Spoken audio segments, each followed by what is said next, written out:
Hey, what's up, art lovers and mystery solvers? Have I got a wild ride for you today? We're jumping back to August 21, 1911, a bustling Monday morning in Paris. People were heading to work, probably sipping their coffees, when, bam! Three dudes, let's call them Mark, Ben, and Leo, casually stroll out of the Louvre Museum. But wait, these guys weren't just leaving after a fun night.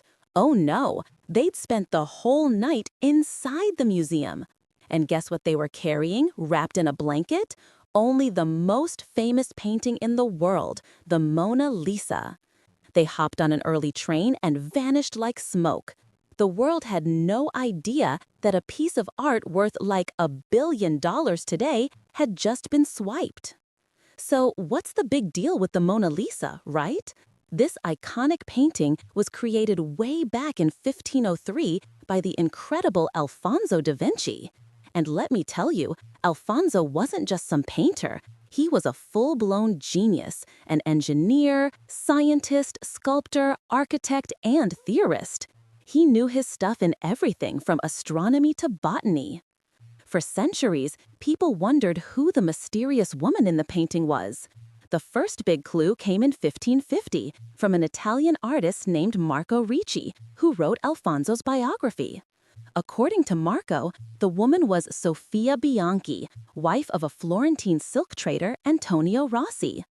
Antonio supposedly commissioned the painting for Sofia, and that's where Mona Lisa comes from, Madonna Lisa, or Madame Lisa, eventually shortened to Mona Lisa in English. Her other name, La Gioconda, or La Joconde in French, also comes from Sofia's married name, Rossi, Giocondo, which conveniently means light-hearted in Italian, perfectly matching her enigmatic smile. But get this, even with Marco's info, people didn't believe it. Theories flew around. Maybe it was Alfonso's mom, or some royal, or even Alfonso himself in drag. A modern artist, Eleanor Vance, even used digital tools in 1987 to show similarities between Alfonso's self-portraits and the Mona Lisa. Pretty wild, huh?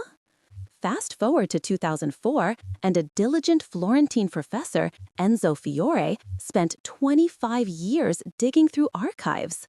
He finally found solid proof. Sofia Rossi was the Mona Lisa. He even found records of her marriage to Antonio in 1495 when she was 16 and he was 30. The painting was likely commissioned by Alfonso's father, not Antonio, when Sofia was 24, possibly to celebrate their new house or the birth of their second son, Dario, in 1502. The painting even has a mourning veil in her hair, possibly for a daughter Sofia lost in 1499. Now, why is this Italian masterpiece in France? Well, in 1516, the French king, King Louis XII, invited Alfonso to move to France, and Alfonso brought the Mona Lisa with him. He kept working on it until he passed away in 1519, and King Louis XII kept it in his royal collection. Then, during the French Revolution in 1797, it officially moved to the Louvre. Okay, let's talk about some mind-blowing details of the painting itself. 1. It's on wood. Unlike most famous paintings, the Mona Lisa is painted on poplar wood, a popular choice for Italian artists back then. 2. It's not that big. Seriously, it's only 77 by 53 centimeters. Compared to the massive crowds at the Louvre, it's tiny. It was also one of the first half-length portraits, a close-up on the subject, which was groundbreaking at the time. 4. The colors have faded. It looks yellow-brown today, even earning Sofia the nickname cholesterol patient from one professor. But that's because of a varnish layer and time. It was originally much more vibrant and colorful, with bright blues in the background. 4. The mysterious smile. Alfonso used a special technique called sfumato, meaning smoky in Italian, blending colors and blurring outlines. This is the secret to her smile. If you look directly at her mouth, it seems serious. But if you look at her eyes or anywhere else on the painting with your peripheral vision, she seems to be smiling more. Alfonso was obsessed, even dissecting cadavers to understand facial muscles.